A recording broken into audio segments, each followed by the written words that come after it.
นางดาวรหลังจากแต่งงานแล้วสภาพการเป็นอยู่แม่นยุ่งยากสมควรคือเขาวกินบ่เพียงพอจำเป็นต้องออกหาเงินเพื่อมาซื้อข้าวสารเพิ่มจนมาฮอดปี 2006 จึงได้ขยายเนื้อที่นาปัจจุบันมันมีเนื้อที่นา 1.5 เฮกตาร์ชื่อดาวรอยู่บ้านกลางทาอายุ46 ปีแต่บ่ทันได้ไปอบรมบ่ได้ถอดถอนบทเรียนไปนำจุโครงการนี่แหละเขาก็บ่อิ่มบ่งามเดี๋ยวนี้งามพอกลุ่มกินกลุ่มอยู่ที่นี่ตัวใหญ่ใหญ่ดีเลยเล้าเองได้เฮ็ดหลายอาชีพด้วยกันเซ็นเฮ็ดสวนพักเลี้ยงป่าเลี้ยงหมูเลี้ยงไก่เพื่อไว้แก้ไขชีวิตครอบครัว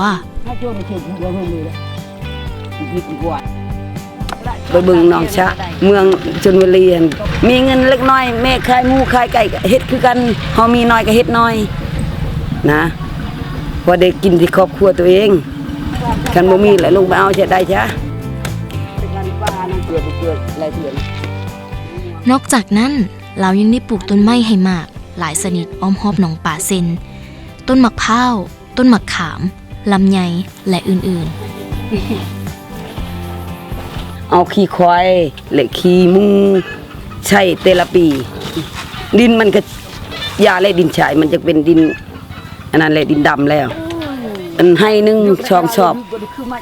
มันบ่งามนี่ได้ก็เฮาก็เบิ่งเอาเลยมันก็งามแหละมันบ่มีเรื่องสิบ่งามเลยเว้าฝุ่นคู่มือแม่บ่อยู่เลยเบิ่งน้ำเบิ่งขันลูกหญ้าเท่านั้นแหละบุรบัตรในปี 2008 เราได้ทดลองใส่ฝุ่นชีวภาพเห็นต้นข้าวงามและได้รับผลหลายขึ้นกว่าเก่าในปีต่อมาก็ได้นำเอาฝุ่นคอกมาใส่นาเป็นประจำเขาถามว่าใช้ปุ๋ยบ่ได้ใช้ปุ๋ยคือหน้าเจ้างามแล้วขี้หมูเหรอวะ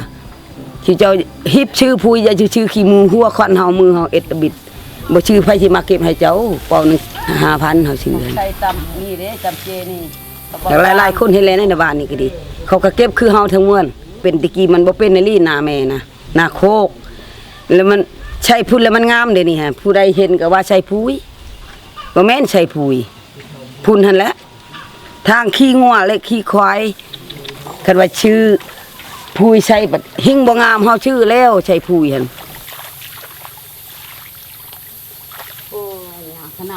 ปีกายปีก่อนเฮายังอึดเข้าได้นี่บ่คือว่าแล้วบ่ฮู้จักหยังบ่ได้ใช้พุ่นใช้หยังตามมันเกิดธรรมชาติว่าสิชื่อผู้ก็แม่บ่มีเงินลิที่1เลยแม่นขี้หมูหั่นแหละปีนทำอิฐเฮาใช้นี่60ชอบปีที่2นี่38ชอบและปีนี้เฮาใช้เลย13ชอบ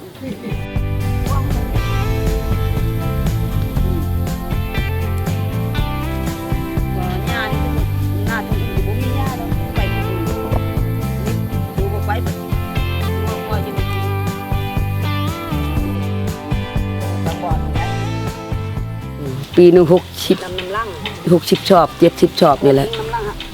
แม่บ่ได้คออยู่ใช้2-3 ปีนี่ยืมก็บ่ยืมชื่อก็บ่ชื่อ